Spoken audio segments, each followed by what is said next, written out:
Zork 2, The Next Step Downward to Danger by Infocom.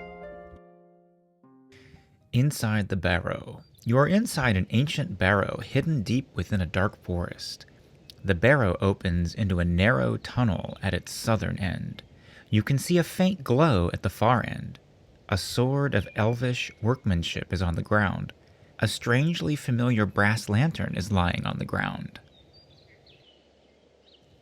Get lamp and sword. Lamp taken, sword taken. Go south. Narrow tunnel. You are standing at the southern end of a narrow tunnel where it opens into a wide cavern. The cavern is dimly illuminated by phosphorescent mosses clinging to its high ceiling. A deep ravine winds through the cavern, with a small stream at the bottom. The walls of the ravine are steep and crumbly. A footbridge crosses the ravine to the south. Go south. Footbridge. You are standing on a crude but sturdy wooden footbridge crossing a deep ravine. The path runs north and south from here. Go south. Great Cavern. This is the center of the Great Cavern. A great room of flowing color has been carved out of the limestone. Stalactites and stalagmites of many sizes are everywhere. The room glows with dim light provided by phosphorescent moss, and weird shadows move all around you. A narrow path winds among the stalagmites. There are many little trails leading in here and there, but a good one leads southwest towards the edge of the room, and another leads northeast. Go south. You can't go that way. Go southwest. Shallow ford. You are at the southern edge of a great cavern. To the south, across a shallow ford, is a dark tunnel which looks as though it was once enlarged and smoothed. To the north, a narrow path winds among stalagmites. Dim light illuminates the cavern. Go south. You have moved into a dark place. It is pitch black. You are likely to be eaten by a grue. Go southeast. North end of garden. This is the northern end of a formal garden. Hedges hide the cavern walls, and if you don't look up, the illusion is of a cloudy day outside. The light seems to come from an unusually large growth of the glowing mosses of the cave. A break in the hedge is almost overgrown to the north. A carefully manicured path leads to the south. In the center of a bed of roses is a small open structure painted white. It appears to be a gazebo. A strange little man in a long cloak appears suddenly in the room. He is wearing a high pointed hat embroidered with astrological signs. He has a long, stringy, and unkempt beard. The wizard draws forth his wand and waves it in your direction. It begins to glow with a faint blue glow. The wizard, in a deep and resonant voice, speaks the word float. He cackles gleefully. Slowly, you and all your belongings rise into the air, stopping after about 5 feet. Enter Gazebo. I suppose you plan to do that by flapping your arms? Wait. Time passes. Yell. I don't know the word yell. Yell. There is a large white animal partly hidden behind some trees. Talk to animal. I don't know the word animal. Talk to unicorn. The unicorn listens distractedly, then goes back to cropping grass. Wait. Time passes. Wait. Time passes. The unicorn bounds lightly away. Enter Gazebo. I suppose you plan to do that by flapping your arms? Look up. North end of garden. Wait. Time passes. Laugh. I don't know the word laugh. Wait. Time passes. There is a beautiful unicorn eating roses here. Around his neck is a red satin ribbon on which is strung a tiny key. Ask unicorn for help. I don't know the word help. Ask unicorn for key. I don't understand that sentence. Wait. Time passes. Wait. You sink quietly down. Enter Gazebo. Gazebo. This is a gazebo in the midst of a formal garden. It is cool and restful here. A tea table adorns the center of the gazebo. Sitting on the table is a matchbook, a china teapot, a placemat, a newspaper, a letter opener. The unicorn bounds lightly away. Get teapot. Taken. Exit gazebo, north end of garden. Go north. You have moved into a dark place. It is pitch black. You are likely to be eaten by a grue. Turn on lamp. The lamp is now on. Dark tunnel. This is a dark, twisty tunnel with dim light to the northeast.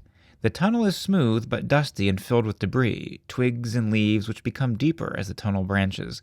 A wide corridor leading southwest and a narrow one southeast. Go northeast. Shallow ford. Fill teapot with water. The teapot is now full of water. Go south. Dark tunnel. Go southwest. Path near stream. The path follows the south edge of a deep ravine towards the northeast here. A tunnel heads southwest, narrowing to a rather tight crawl. A faint whirring sound can be heard in that direction. On the east is a ruined archway choked with vegetation. Go southwest. Carousel Room. You are in a large circular room whose high ceiling is invisible in the gloom. There are 8 identical passages leaving the room. There is a loud whirring sound coming from all around you, and you feel sort of disoriented in here. Go southeast. You're not sure what direction is which. There is something about this room that's very disorienting. Marble Hall. This is a short arched hall of finest marble. The hall stops abruptly to the north at a ford across a stream where the marble is cracked and broken. Perhaps a flood or collapse of the cave was responsible. To the south, the hall opens into a large room. There is a rather annoying whirring sound coming from that room. There is a square brick here which feels like clay. Go south. Carousel Room. Go southeast. You're not sure what direction is which. There is something about this room that's very disorienting. Riddle Room. This is a room which is bare on all sides. There is an exit down in the northwest corner of the room. To the east is a great door made of stone. Above the stone, the following words are written. No man shall enter this room without solving this riddle.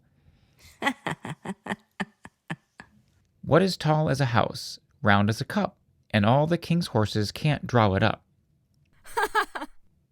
Say well. There is a deafening clap of thunder, and the stone door quietly swings open to reveal a passageway beyond.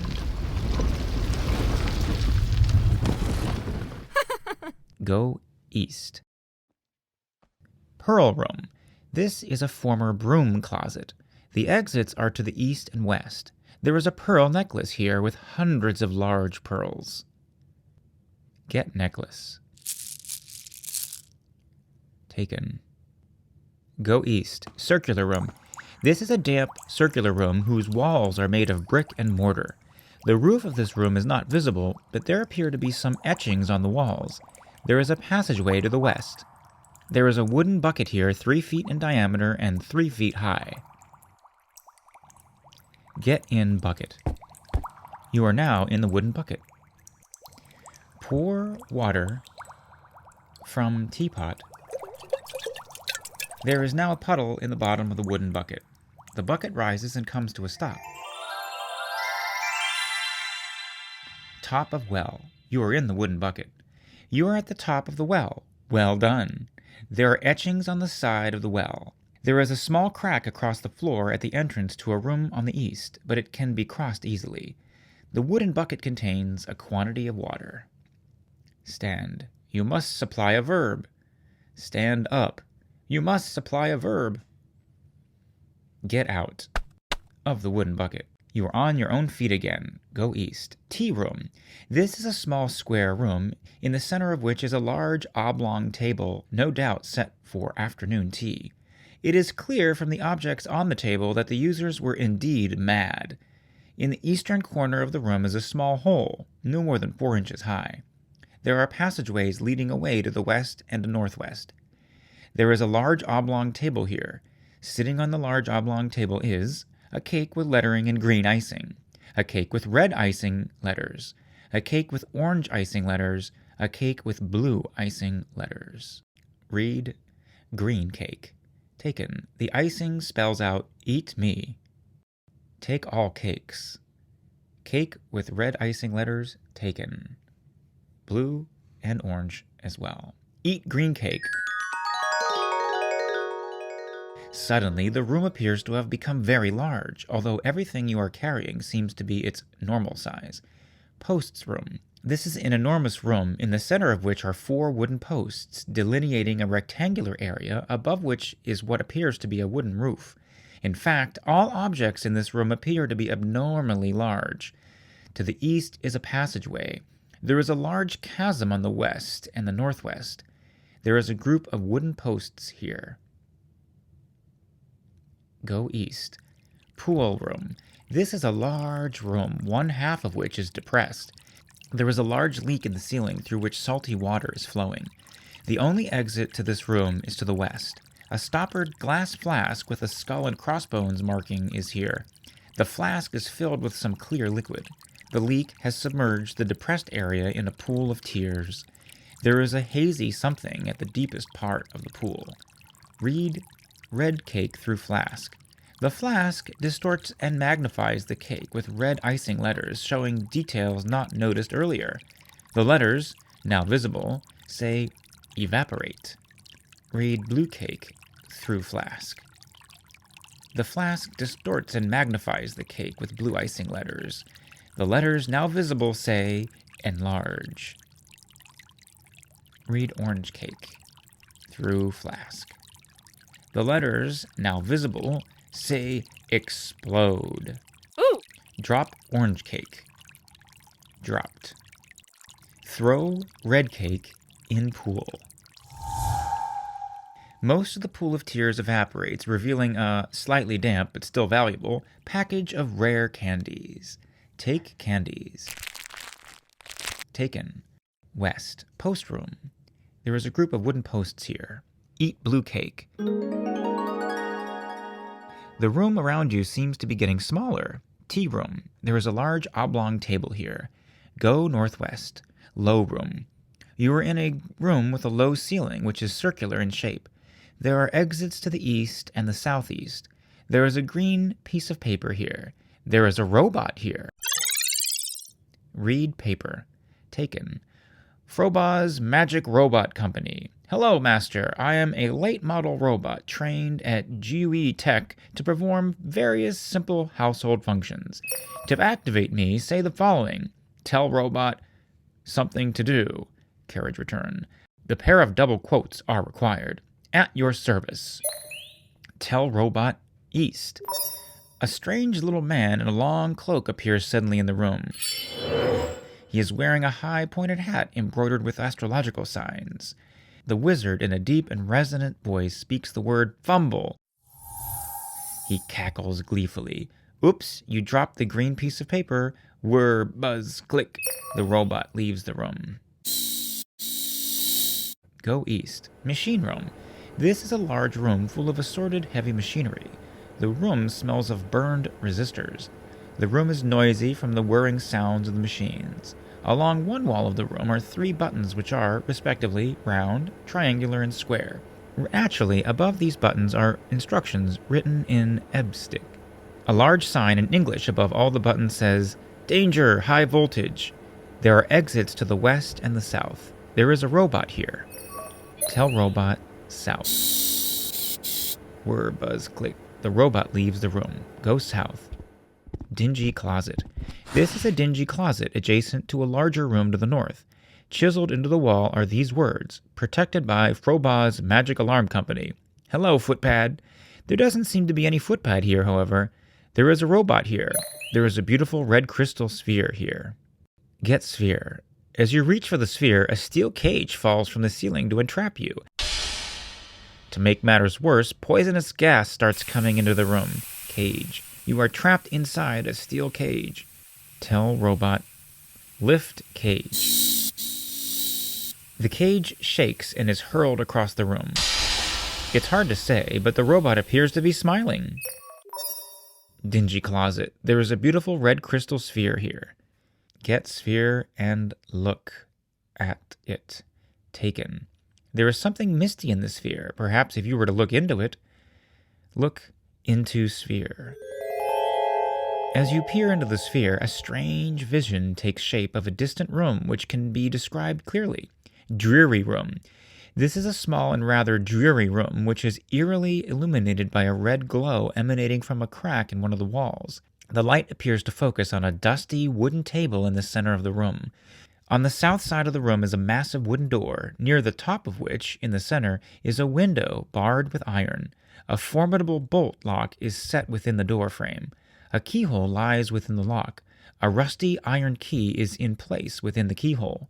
The vision fades, revealing only an ordinary crystal sphere. Tell robot north. The robot leaves the room. Go north. Machine room. There is a robot here. Tell robot push round button. Nothing seems to happen.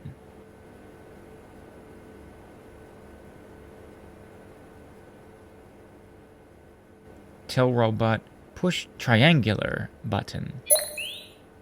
A dull thump is heard in the distance. Go west. As you enter, your compass starts spinning wildly. Low room. There is a green piece of paper here. Go southeast. You cannot get your bearings. Tea room. There is a large oblong table here. Go west. Top of well. There is a wooden bucket here, 3 feet in diameter and 3 feet high. Get into bucket. You are now in the wooden bucket. Fill teapot with water. The teapot is now full of water. The bucket descends and comes to a stop. Circular room. You are in the wooden bucket. Get out of bucket. We are on your own feet again. Pearl room. Go west. Riddle room. Go northwest. Carousel room. There is a dented steel box here. Open steel box. Opening the steel box reveals a fancy violin. Get violin. Taken. Play violin. An amazingly offensive noise issues from the violin. Go southwest. Cobwebby corridor. A wide corridor winding every which way is filled with cobwebs. Some are broken and the dust on the floor is disturbed. The trend of the twists and turns is northeast to southwest. On the north side of one twist, high up, is a narrow crack. There is a coil of black braided string here. Get string. Taken.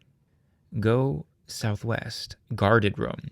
This room is cobwebby and musty, but there are tracks in the dust that show it has seen visitors recently. At the south end of the room is a stained and battered but very strong-looking door. To the north, a corridor exits. Embedded in the door is a nasty-looking lizard head with sharp teeth and beady eyes. The lizard is sniffing at you. Give candies to lizard. The guardian greedily wolfs down the candy, including the package. It seemed to enjoy the grasshoppers particularly. It then seems to become quiet, and its eyes close. Lizards are known to sleep a long time while digesting their meals. Drop necklace, violin, and red sphere. Pearl necklace dropped. Fancy violin dropped. Red crystal sphere dropped. Go north. Cobwebby corridor. Go northeast. Carousel room. Go east. Topiary. This is the southern end of a formal garden. Hedges hide the cavern walls, and mosses provide dim illumination. Fantastically shaped hedges and bushes are arranged with geometric precision. They have not recently been clipped, but you can discern creatures in the shapes of the bushes. There is a dragon, a unicorn, a great serpent, a huge misshapen dog, and several human-like figures. On the west side of the garden, the path leads through a rose arbor into a tunnel. Go north. Formal garden. This is the middle part of a formal garden. Hedges hide the cavern walls, and dim illumination comes from mosses growing on the ceiling. The path is of small crushed white stones. It winds among bushes and flower beds from south to north. To the north, a small structure can be seen. To the south are peculiarly shaped hedges or bushes. There is a small gap in the hedges to the west. Go north. North end of the garden. North end of garden. There is a large white animal partly hidden behind some trees. Enter gazebo. Gazebo. Sitting on the table is a matchbook, a placemat, a newspaper, a letter opener. The unicorn bounds lightly away. Take all. Table. An interesting idea. Matchbook taken. Placemat taken. Newspaper taken. Letter opener taken. A strange little man in a long cloak appears suddenly in the room. The wizard draws forth his wand and waves it in your direction. It begins to glow with a faint blue glow. The wizard, almost inaudibly, whispers a word beginning with F and then disappears, chuckling nastily. Diagnose. You are in perfect health. Read matchbook. Visit exotic Zork 1. Consult the Frobah's Magic Travel Agency or visit your local computer store for more details. Read newspaper. U.S. News and Dungeon Report. Famed adventurer to explore great underground empire. Our correspondents report that a world-famous and battle-hardened adventurer has been seen in the vicinity of the great underground empire. Local ghouls have been reporting sharpening their slavering fangs. Zork, the Wizard of Frobah's, was written by Dave Lebling and Mark Blank, and is copyright 1981 by Infocom Incorporated. A unicorn is peacefully cropping grass at the north end of the garden. There is something hanging around its neck. Exit gazebo. North end of garden. The unicorn bounds lightly away. Go south. Formal garden. Go west. Path near stream. Go southwest. Carousel Room.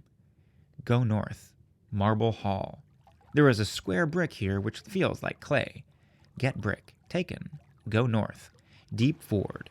You are fording the stream at a deep but not impossible spot. The water is very cold. The walls of the ravine rise to the east and west. There is a small ledge along the north wall of the ravine. To the south is the entrance to a well-constructed but somewhat ruined hall. Go north. Ledge in ravine. You are on a narrow ledge near the bottom of a deep ravine. The ledge extends out of sight to the west. A precarious climb is possible up the wall to another tiny ledge. A short scramble down the rock face leads to the edge of a stream. Go up. Tiny room. This is a tiny room carved out of the wall of the ravine. There is an exit down a precarious climb. On the north side of the room is a massive wooden door, near the top of which in the center is a window barred with iron. A formidable bolt lock is set within the door frame. A keyhole covered by a thin metal lid lies within the lock. Put mat under door. The placemat fits easily under the door. Open lid, then put letter opener in keyhole. The lid is now open. There is a faint noise from behind the door, and a small cloud of dust rises from beneath it. Done. Remove letter opener and drop it. Taken. Dropped. Get mat. As the placemat is moved, a rusty iron key falls from it and onto the floor. Get key. Taken. Unlock door with key. The door is now unlocked. Open door. The door is now open. Drop key. Dropped. Go north. Dreary Room. In the center of the table sits a blue crystal sphere. Take blue sphere and look into it. Taken. As you peer into the sphere, a strange vision takes shape of a distant room which can be described clearly. Murky Room. There is a sandy floor here, and your vision seems murky and blurred. The wall you are looking at is nicely dressed stone. The vision fades, revealing only an ordinary crystal sphere. Go south. Tiny room. There is a rusty iron key here. There is a letter opener here. Go down. Ledge and ravine. Go west. Edge of ledge. A ledge from the east ends here, and a tunnel leads north into the wall. There is a rather odd, smoky odor in the warm air of the tunnel. Your sword is glowing with a faint blue glow. Go north. Dragon room. The room is a large cavern full of broken stone. The walls are scorched, and there are deep scratches on the floor. A sooty, dry smell is very strong here. A paved path winds from a large passage to the west, through the room, and across a cyclopean stone bridge to the south. To the east, a small crack is visible. A dark and smoky tunnel leads north. A huge red dragon is lying here, blocking the entrance to a tunnel leading north. Smoke curls from his nostrils and out between his teeth. Your sword has begun to glow very brightly. Attack dragon with sword. The dragon is surprised and interested, for the moment. The dragon continues to watch you carefully. Go south. Stone bridge. This is the middle of a ruined but still impressive stone bridge spanning a deep chasm. Water flows far beneath. A paved path leads north into a large open space. South, the path leads into a misty tunnel. The dragon follows you out of mingled curiosity and anger.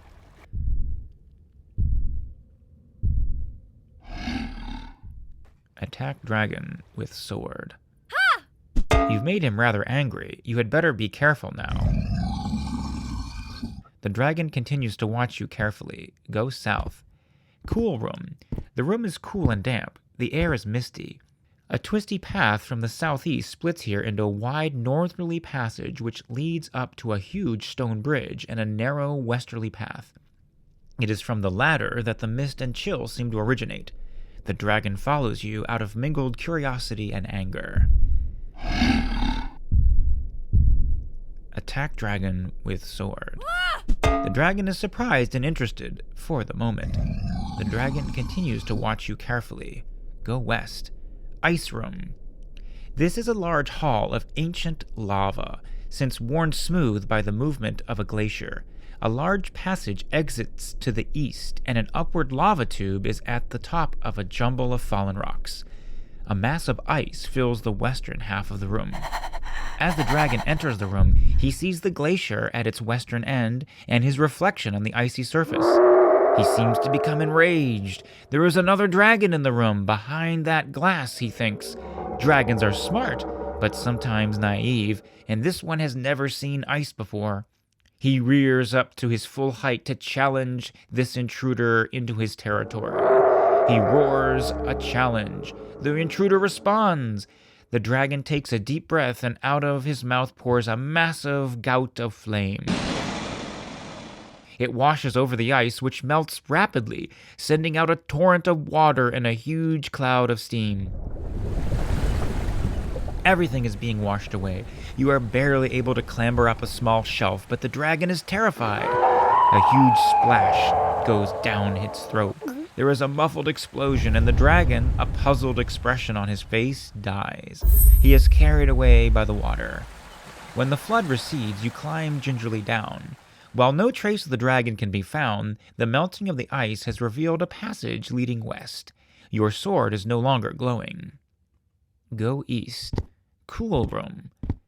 Go north. Stone bridge. Go north. Dragon room.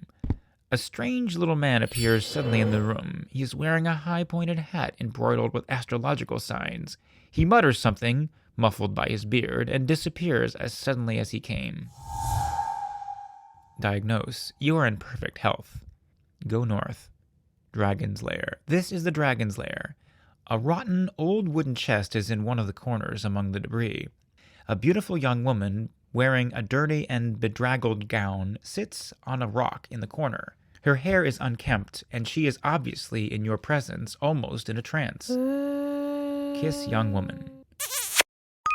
The princess, for she is obviously one, shakes herself awake, then notices you for the first time. She smiles. "Thank you for rescuing me from that horrid worm," she says. I must depart. My parents will be worried about me. With that, she arises, looking purposely out of the lair. Wait, time passes. The princess walks south. She glances back at you as she does. Go south. Dragon Room.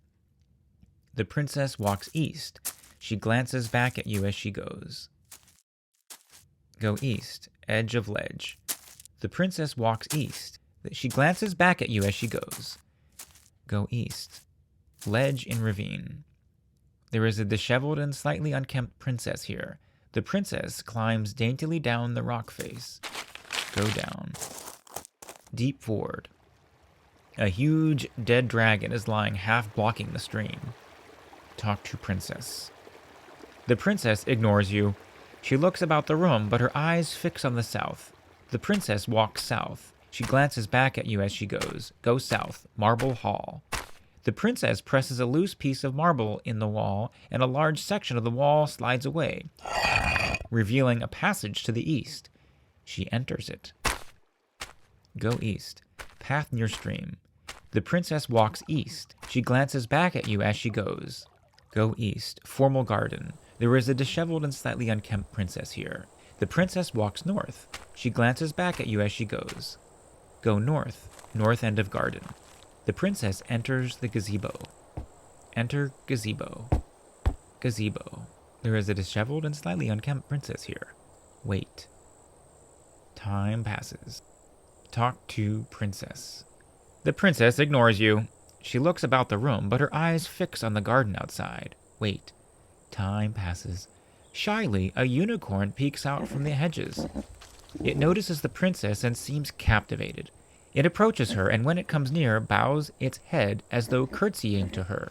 Around its neck is a red satin ribbon on which is strung a delicate gold key. The princess takes the ribbon and uses it to tie up her hair. She looks at you and then, smiling, hands you the key and a fresh rose which she plucks from the arbor. You may have use of such a thing, she says. It is the least I can do for one who rescued me from a fate I dare not contemplate. With that, she mounts the unicorn, side saddle of course, and rides off into the gloom. Smell rose, then drop it. It smells just like a perfect rose. Dropped. Exit gazebo. North end of garden. Go south. Formal garden. Go south. Topiary. Go west. Carousel Room. There is a dented steel box here. Go north. Marble hall. Drop. Teapot. Dropped. Go south. Carousel Room. Go southwest. Cobwebby corridor. Go southwest. Guarded room. Unlocked door with key. The key turns and the bolt clicks. The door is unlocked. Drop key. Dropped. Get red sphere. Taken. Open door. The door creaks open. Go south. Wizard's Workshop. You are standing in the entry hall of the Wizard's Workshop. Dark corridors lead west and south from here.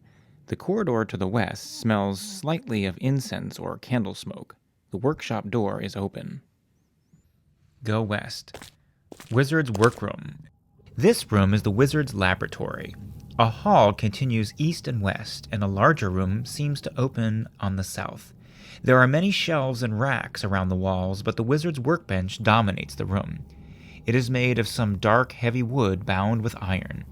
The workbench is stained from many years of use, and here and there it is deeply gouged as though some huge clawed animal was imprisoned on it. There are burn marks and even notes written in a crabbed hand. Many arcane items are scattered about on top of the bench. Alembics, mortar and pestle, small knives of various sizes, odd scraps of vellum, wax candles, and much more. In the center of a relatively clear area of the bench are affixed 3 stands which form a triangle. Sitting on the wizard's workbench is a ruby stand, a diamond stand, a sapphire stand. West, Aquarium Room. Here a dark hallway turns a corner. To the south is a dark room. To the east is fitful light. Filling the northern half of the room is a huge aquarium. The aquarium contains a baby sea serpent. Throw sword at aquarium. The sword shatters the glass wall of the aquarium, spilling out an impressive amount of salt water and wet sand. It also spills out an extremely annoyed sea serpent who bites angrily at the sword and then at you. He is having some difficulty breathing, and his gills ripple in vain. He seems to hold you responsible for his current problem and tries to slither across the stone floor towards you. Fortunately for you, he expires mere inches away from biting off your foot. A clear crystal sphere sits amid the sand and broken glass on the bottom of the aquarium. Get clear sphere. Taken. Go east. Wizard's workroom. Sitting on the wizard's workbench is a ruby stand, a diamond stand, a sapphire stand. Put clear sphere on diamond stand. Put red sphere on red stand. Done. Put blue sphere on sapphire stand. Done. As you place the blue crystal sphere in the sapphire stand, a low humming noise begins, and you can feel the hairs on the back of your neck begin to stand up. The 3 spheres begin to vibrate, faster and faster as the noise becomes higher and higher pitched. Then, just as the noise passes beyond human hearing, 3 puffs of smoke, one red, one blue, one white, rise up from empty stands. The spheres are gone, but in the center of the triangle formed by the stands is now a black stand of obsidian in which rests a strange black sphere. Take black sphere. Taken. Look into sphere. As you peer into the sphere, a strange vision takes shape. It is a huge and fearful face with yellow eyes. The face peers at you expectantly. You feel cooler and less angry now. Go east. Wizard's workshop. Go south. Trophy room. This is the wizard's trophy room. It is filled with memorabilia of various sorts. On one wall is the wizard's DT, Doctor of Thaumaturgy, degree from GUE Tech. Several worn-out magic wands are mounted on a wand rack. A collection of dull and nicked swords testify to the fate of many foolhardy adventurers.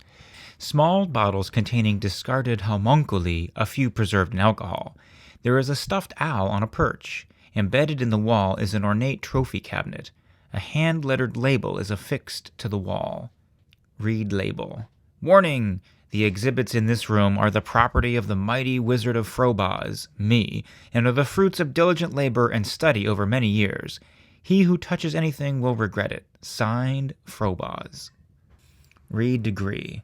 The text is in some obscure tongue. All that can be made out is a reference to sending in a matchbook cover.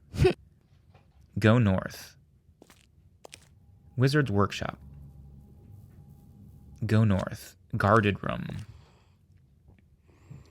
Go north. Cobwebby corridor.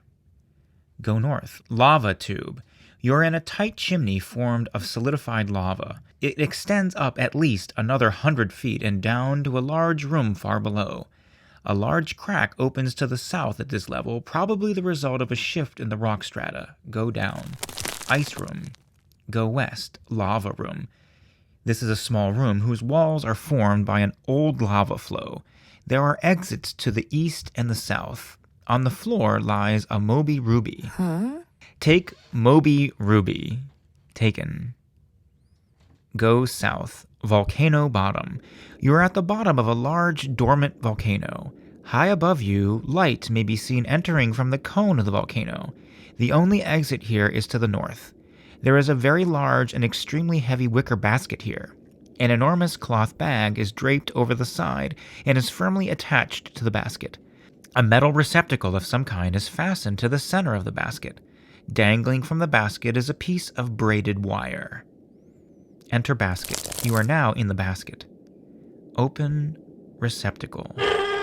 Opened. Put newspaper in receptacle and light. Match. You can't use multiple indirect objects with put. Put newspaper in receptacle. Done. Light match, then burn newspaper. One of the matches starts to burn. With the matchbook. The newspaper burns inside the receptacle. The cloth bag inflates as it fills with hot air. A small label drops from the bag into the basket. The match has gone out. Read label. Taken. Frobaw's Magic Balloon Company. Hello, aviator. To land your balloon, say land. Otherwise, you're on your own. No warranty expressed or implied. Wait. Time passes. The balloon rises slowly from the ground. Volcano Core. You are in the basket. You are about 100 feet above the bottom of the volcano. The top of the volcano is clearly visible here. The cloth bag is inflated and there is a newspaper burning in the receptacle. A braided wire is dangling over the side of the basket. The receptacle contains a newspaper. Wait. Time passes. The balloon ascends. Volcano near small ledge. You are in the basket. You are about 200 feet above the volcano floor. Looming above is the rim of the volcano. There is a small ledge on the west side. The cloth bag is inflated and there is a newspaper burning in the receptacle. A braided wire is dangling over the side of the basket. Land. Narrow ledge. You are in the basket. You are on a narrow ledge overlooking the inside of an old dormant volcano.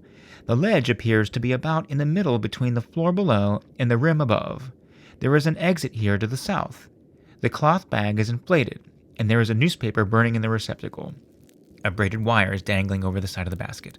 On the floor is a priceless gold Zork mid, a valuable collector's item.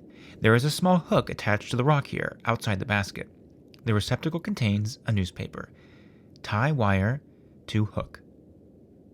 The balloon is fastened to the hook. Get out of the basket. You are on your own feet again. Get Zorkmid and look at it. Taken. This is a beautiful octagonal coin bearing the legends 10,000 Zorkmids and In Frobs We Trust. Go south. Library. This is a room which must have been a large library, probably for the royal family. All of the shelves appear to have been gnawed to pieces by unfriendly gnomes. To the north is an exit. There is a purple book, a white book, a blue book, and a green book. Read purple book. Oh no! The ruby slips from your arms while taking the blue book, and both tumble to the ground, dropped. The book is written in a tongue which I am unfamiliar. Opening the book reveals a flathead stamp. Take ruby, and stamp. Ruby taken. Flathead stamp. Oh no! The priceless Zorkmid slips from your arms while taking the flathead stamp, and both tumble to the ground, dropped. Take Zorkmid, taken. Drop purple book. You're not carrying the purple book. Read white book. Oh no! The ruby slips from your arms while taking the white book, and both tumble to the ground, dropped. The book is written in a tongue with which I am barely familiar. It details the use of various magical objects, chiefly the so-called magic wand. Apparently, these devices work by directing them at the objects to be ensorcelled and then chanting the appropriate magic words. It's truly amazing how credulous these ancients were, isn't it? Take ruby. Taken. Inventory. You are carrying a ruby, a Zorkmid, a sphere, a rose, a matchbook, a brick, a black string, a lamp. Take stamp. Taken. Go north. Narrow ledge. There is a very large and extremely heavy wicker basket here. Enter basket. You are now in the basket. Untie wire from hook. The wire falls off the hook. The balloon leaves the ledge. Volcano Core. You are in the basket. The cloth bag is inflated and there is a newspaper burning in the receptacle. Wait. Time passes. The balloon ascends. Volcano near small ledge. You are in the basket. Time passes. The balloon ascends. Volcano by viewing ledge. You are high above the floor of the volcano. From here, the rim of the volcano looks very narrow and you are very near it. To the east is what appears to be a viewing ledge, too thin to land on. Wait. Time passes. Volcano near wide ledge. You are in the basket. You are near the rim of the volcano. Above you, it is open to the sky. To the west, there is a place to land on a wide ledge. The cloth bag is inflated, and there is a newspaper burning in the receptacle. Land. Wide ledge. You are in the basket. You are on a wide ledge high into the volcano. The rim of the volcano is about 200 feet above, and there is a precipitous drop below to the bottom. There is a small door to the south. There is a small hook attached to the rock here. Tie wire to hook. The balloon is fastened to the hook. Get out of basket. You are on your own feet again. Go south. Dusty room. You are in a dusty old room which is virtually featureless, except for an exit on the north side. Embedded in the far wall, there is a rusty old box. It appears the box is somewhat damaged, since an oblong hole has been chipped out of the front of it. Put brick in hole. Done. Insert string in brick. Done. Light match. Then burn string. One of the matches starts to burn, with the matchbook. The wire starts to burn. The match has gone out. A strange little man in a long cloak appears suddenly in the room. The wizard notices that you are carrying the black crystal, and with an unseemly haste, he disappears. Go north. Wide ledge. There is a very large and extremely heavy wicker basket here. A piece of braided wire tied to the hook holds the balloon in place. There is an explosion nearby. Go south. Dusty room. You are in an old dusty room which is virtually featureless except for an exit on the north side. On the far wall is a rusty box whose door has been blown off. The room is cluttered with debris from an explosion. The walls seem ready to collapse. An excessively gaudy crown of Lord Dimwit Flathead is here. The box contains a card. Get crown. Taken. Read card. Taken. Warning. This room was constructed over very weak rock strata. Detonation of explosives in this room is strictly prohibited. Ooh. Frobah's Magic Cave Company, per M. Agrippa Foreman. Go north. Wide ledge. There is a very large and extremely heavy wicker basket here. A metal receptacle is fastened to the center of the basket. It is burning a newspaper.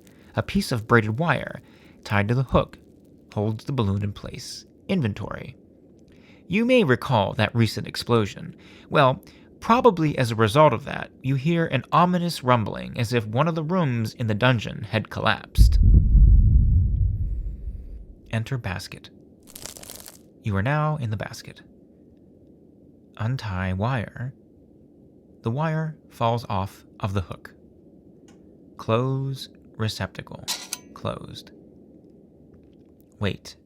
Time passes. The balloon leaves the ledge. Volcano near wide ledge. You are in the basket. Wait. Time passes. The balloon descends. Volcano by viewing ledge. Wait. The ledge collapses. That was a narrow escape. Wait. Time passes. Volcano near small ledge. You are in the basket. The cloth bag is inflated and some smoke is leaking out of the closed receptacle. Wait. The balloon descends. Volcano Core. The cloth bag is inflated and some smoke is leaking out. Time passes. The balloon has landed. Volcano bottom. The cloth bag is inflated and some smoke is leaking out of the closed receptacle. A braided wire is dangling over the side of the basket. Drop matches. Drop. Get out. You are on your feet again. Go north. Lava room. Go east. Ice room. Go east. Cool room. Go south. Go southeast. Carousel room. There is a dented steel box here. Go southwest. Cobwebby corridor. Go southwest. Guarded room.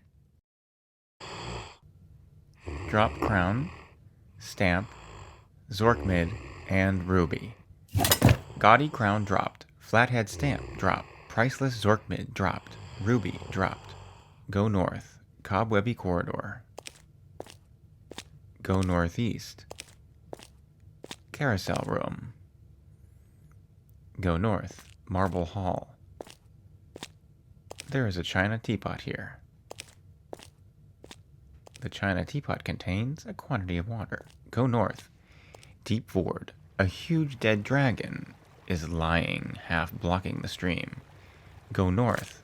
Ledge in ravine. Go west. Edge of ledge. Go north. Dragon room. Go north. Dragon lair. A rotten old wooden chest is in one corner among the debris. Open chest. The hinges are very rusty, but they seem to be starting to give. You can probably open it if you try again. There is something bumping around inside. Open chest.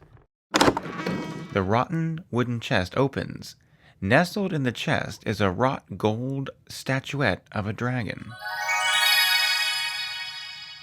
Get statuette. Taken. Go south. Dragon room. Go west. Fresco room. A path leads east-west through a room decorated with beautiful frescoes of something battling dragons and rescuing fair maidens. It is hard to tell what sort of something is doing this, as those parts of the frescoes have been blackened and cracked by intense heat. Go west. Bank entrance. This is the large entrance hall of the Bank of Zork, the largest banking institution of the great underground empire. A partial account of its history is in The Lives of the 12 Flatheads, in the chapter on J. Pierpont Flathead. A more detailed history, albeit less objective, may be found in Flathead's outrageous autobiography, I'm Rich and You Aren't, So There. Most of the furniture has been ravaged by passing scavengers. All that remains are two signs at the northwest and northeast corners of the room which say, Viewing Rooms. The way out, ornate but tasteful, is to the east. Go northwest. West Teller's Room. You are in a small square room which was used by a bank officer whose job it was to retrieve safety deposit boxes for the customer. On the north side of the room is a sign which reads, Viewing Room. On the west side of room, above an open door, is a sign reading, Bank Personnel Only. Go west. Safety Depository. This is a large rectangular room. The east and west walls here were used for storing safety deposit boxes. As might be expected, all have been carefully removed by evil persons. To the east, west, and south of the room are large doorways. The north wall of the room is a shimmering curtain of light. In the center of the room is a large stone cube, about 10 feet on a side. Engraved on the side of the cube is some lettering. On the ground is a small, worn piece of paper. Read paper, then drop it. Taken. The paper is barely readable except for an area near the bottom. I can make out only, valuables are completely safe, advanced magic technology, impossible to take valuables from the depository, either tellers, many customers faint. Teller pops in, seems to walk through walls. Dropped. Read cube. Bank of Zork Vault. 722 GUE. Frobah's Magic Vault Company. Go south. Chairman's office. This room was the office of the chairman of the Bank of Zork. Like the other rooms here, it has been extensively vandalized. The lone exit is to the north. A portrait of J. Pierpont Flathead hangs on the wall. Take portrait. Taken. Go north. Safety Depository. There is a bank brochure here. Walk through north wall. You feel somewhat disoriented as you pass through. Small room. This is a small, bare room with no distinguishing features. There are no exits from this room. Drop. Bills and portrait. I can't see any bills here. Walk through south wall. You feel somewhat disoriented as you pass through. Safety Depository. There is a bank brochure here. Walk through north wall. Vault. This is the vault of the Bank of Zork, in which there are no doors. On the floor sit 200 neatly stacked Zorkmint bills. Wow. Take bills. Taken. Walk through north wall. Safety Depository. Drop bills and portrait. Stack of Zorkmint bills. Dropped. Portrait of J. Pierpont Flathead. Dropped. Go west. West Teller's Room. Safety Depository. Take bills and portrait. I don't know the word portrait. Take bills and portrait. Take bills and Take bills and portrait. Stack of Zorkmid bills taken. Portrait of J. Pierpont Flathead taken. Go west. An alarm rings briefly, and an invisible force bars your way. Huh? Walk through north wall. West Viewing Room. This room was used by holders of safety deposit boxes to view their contents. On the north side of the room is a sign which says, "Remain here while the teller retrieves your safety deposit box. When you are finished, leave the box and exit to the south. Safety deposit boxes cannot be removed from this room. Thank you for banking at Zork." Go south. Bank entrance. Inventory. You are carrying a portrait, a stack of bills, a golden statuette, a purple book, a black crystal sphere, a lamp. Go east. Fresco room. Go east. Dragon room. Go south. Stone bridge. Go south. Cool room. Go southeast. Carousel room. There is a dented steel box here. Go west. Room 8. This is a small chamber carved out of the rock at the end of a short crawl. On the wall is crudely chiseled the number 8. A spray can is in the corner. In large type is the legend, "Frobah's Magic Glue Repellent." Get can. Taken. Go east. Carousel room. There is a dented steel box here. Go southwest. Cobwebby corridor. A strange little man in a long cloak appears suddenly in the room. The wizard notices that you are carrying the black crystal, and with an unseemly haste, he disappears. Go southwest. Guarded room. Get all. Ruby taken. Priceless Zorkmid taken. Flathead stamp taken. Gaudy crown. Your load is too heavy. Delicate gold key. Oh no, the priceless Zorkmid slips from your arms while taking the delicate gold key and both tumble to the ground. Dropped. Fancy violin. Oh no, the ruby slips from your arms while taking the fancy violin and both tumble to the ground. Dropped. Pearl necklace. Taken. Doorkeeper. What a concept. Go south. Wizard's workshop. Go west. Wizard's workroom. Sitting on the wizard's workbench is a black obsidian stand, a ruby stand, a diamond stand, a sapphire stand. Go south. Pentagram room. In this room, inscribed on the floor, is a great pentagram drawn with black chalk. In its center is a black circle. Drop all but lamp, black sphere, and repellent. Pearl necklace dropped. Flathead stamp dropped. Portrait of J. Pierpont Flathead dropped. Stack of Zorkmid bills dropped. Golden dragon statuette dropped. Go north. Wizard's workroom.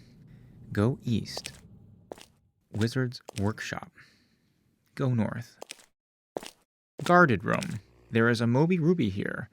An engraved Zorkmid. Lord Dimwit's crown. A delicate gold key. There is a Stradivarius here as well. Get all. Ruby taken. Priceless Zorkmid taken. Gaudy crown taken.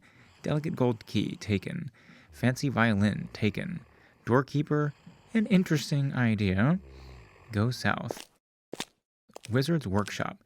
Go west. Wizard's workroom. Go south. Pentagram room. There is a golden dragon statuette. 200 neatly stacked Zorkmid bills, a portrait of J. Pierpont Flathead, a flathead stamp, and a pearl necklace here with hundreds of large pearls. Drop all but lamp, black sphere, and repellent.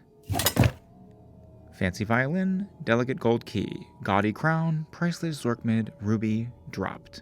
Put black sphere in pentagram. I don't know the word pentagram. Put black sphere in pentagram.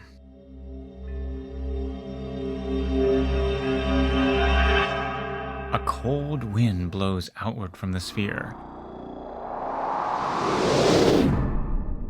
The candles flicker and a low moan, almost inaudible, is heard. It rises in volume and pitch until it becomes a high-pitched keening. A dim shape becomes visible in the air above the sphere. The shape resolves into a large and somewhat formidable-looking demon. He looks around, tests the walls of the pentagram experimentally, then sees you. A new master, he says under his breath. Greetings, O master. Wouldst desire a service, as our contract stateth? For some pittance of wealth, some trifle, I will gratify thy desires to the utmost limit of my powers, and they are not inconsiderable. He makes a pass with his massive arms, and the walls begin to shake a little. Another pass and the shaking stops. A nice effect. I find it makes for a better relationship to give such a demonstration early on. He grins vilely. Get necklace, key, statuette, and violin. Taken.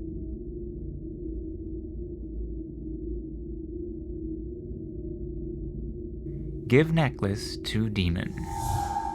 Ah, most fine master, but 'tis not enough. I will do a great service, and are not great services bought at great price? Give gold key to demon. Very nice, but not enough. Suddenly, the wizard materializes in the room. He is astonished by what he sees. His servant in deep conversation with a common adventurer. He draws forth his wand, waves it frantically, and incants, Frobiz, Frobazel, Frobnoid. The demon laughs heartily. You no longer control the black crystal, hedge wizard. Your wand is powerless. Your doom is sealed. The demon turns to you expectantly. Give statuette to demon. Ah, truly magnificent. Keep them coming. Give violin to demon. Almost halfway there, O worthy one. Get portrait. Moby ruby, bills, and crown. Taken. Give portrait to demon. Oh, such beauty! Your generosity almost overwhelms me. Give Moby ruby to demon. Truly, I shall do thee a wonderful service when thou hast finished. Give bills to demon. Truly, you are most generous, but still, this is not yet enough. Give crown to demon. A fine gift, mighty one. You have almost reached my fee. The wizard looks at you as if you are a madman. He tears his beard and stares at you fearfully. Get stamp and Zorkmid. Flathead stamp taken, priceless Zorkmid taken. Give Zorkmid to demon. Wondrous fine, master, but one treasure is yet to be given. Give stamp to demon. This will do for my fee. 'Tis a paltry hoard, but as you have done me a small service by loosing me from this wizard, it will suffice. Tell demon, kill wizard. The demon grins hideously. This has been my desire e'er since this charlatan bent me to his service. I perform this deed with pleasure. The demon forms himself back into a cloud of greasy smoke. The cloud envelops the wizard, who waves his wand fruitlessly, mumbling various phrases which begin with F. A horrible scream is heard, then the smoke begins to clear. Nothing remains of the wizard but his wand. The genie departs, his agreement fulfilled. Get wand. Taken. Go north. Wizard's workroom. Go east. Wizard's workshop. Go north. Guarded room. Go north. Cobwebby corridor. Go northeast. Carousel room. Go south. Menhir room. This is a large room which was evidently used once as a quarry. Many large limestone chunks lie helter-skelter around the room. Some are completely rough-hewn and unworked, others smooth and well-finished. One side of the room appears to have been used to quarry building blocks, the other to produce menhirs, standing stones. Obvious passages lead north and south. Point wand, and menhir. You can't use multiple direct objects with point. Point, want, at menhir. I don't know the word want. Point wand at menhir. The wand grows warm. The enormous menhir seems to glow dimly with magical essence, and you feel suffused with power. Say, float. The wand glows very brightly for a moment. The menhir floats majestically into the air, rising about 10 feet. The passage beneath it beckons invitingly. Go southwest. Kennel. This room looks like it was once a kennel for a very large dog. Some of the bones could fit a dinosaur. It apparently hasn't been used for a long time, as the dust and debris are fairly thick all over. The only exit is to the northeast. A gigantic dog collar, large enough for 3 rhinoceros-sized dogs, is lying amidst the debris. Get collar. Taken. Go north, eat. Menhir room. Go south. Stairway. A marble stairway leads down into the gloom and a passage leads north. Go down. Oddly angled room. This is a room with oddly angled walls and passages in all directions. The walls are made of some glassy substance. A marble stairway leads upward. Examine diamond. On the floor is a very small diamond-shaped window which is dark. Go west. There is no way to go in that direction. Go east. Oddly angled room. This is a room with oddly angled walls and passages in all directions. The walls are made of some glassy substance. On the floor is a very small diamond-shaped window which is flickering dimly. A long wooden club lies on the ground near the diamond-shaped window. The club is curiously burned at the thick end. Go southeast. Oddly angled room. On the floor is a very small diamond-shaped window which is dimly glowing. Go northeast. On the floor is a very small diamond-shaped window which is glowing. Go northwest. On the floor is a very small diamond-shaped window which is glowing brightly. Go southwest. You hear a strange, rusty squeal echoing in the distance. On the floor is a very small diamond-shaped window which is glowing serenely. Go west. You can't go that way. Go down. You can't go that way. Go east. You can't go that way. Go north. You can't go that way. Go south. A marble stairway leads upward. The floor has swung down at the end of the stairway to reveal a secret passage leading down into unrelieved darkness. Go down. Cerberus Room. This is the entrance to a huge crypt or tomb. A marble stairway leads up from a gateway arch. There is a vicious-looking dog guarding the entrance. It is more or less your usual dog, except that it has 3 heads, and it is the size of an elephant. Put collar on Cerberus. The creature looks at you and whines happily. Then the center head licks your face, which is rough like experiencing a sandpaper washcloth. The other 2 heads are looking about, as though the monster felt a sudden need to find a pair of slippers somewhere. Its huge tail is wagging enthusiastically, knocking small rocks around and just about blowing you over from the breeze it creates. Pet Cerberus. The dog is now insanely happy, slobbering all over the place and whining with uncontained doggish joy. Go east. Crypt Anteroom. Although large and aesthetically pleasing, the anteroom is empty. Marble bas-reliefs depict the stirring times and afterlife of the Flatheads, the latter a bit optimistically. The exit is to the west. A huge marble door stands to the south. The door is closed. Above the door is the cryptic inscription, "Feel free." Open door. The crypt door squeaks open. Go south. Crypt. The room contains the earthly remains of the mighty Flatheads, 12 somewhat flat heads mounted securely on poles. While the room might be expected to contain funerary urns or other evidence of the ritual practices of the ancient Zorkers, it is empty of all such objects. There is writing carved on the crypt. The only exit is to the north, through the door to the Anteroom. The door is open. Read writing. I don't know the word writing. Read carving. I don't know the word carving. Read crypt. Here lie the Flatheads, whose heads were placed on poles by the keeper of the dungeon for amazing untastefulness. Eee. Apply glue repellent to self. The spray smells like a mixture of old socks and burning rubber. If I were a Gru, I'd sure stay clear. Turn off lamp. The lamp is now off. It is dark in here, but on the south wall is a faint outline of a dim rectangle, as though a light were shining through a very tight door. You can also make out a faintly glowing letter in the center of this area. It might possibly be an F. Open secret door. The secret door opens noiselessly. Go south. Landing. Beyond the door is a roughly hewn staircase leading down into the darkness past the range of your vision.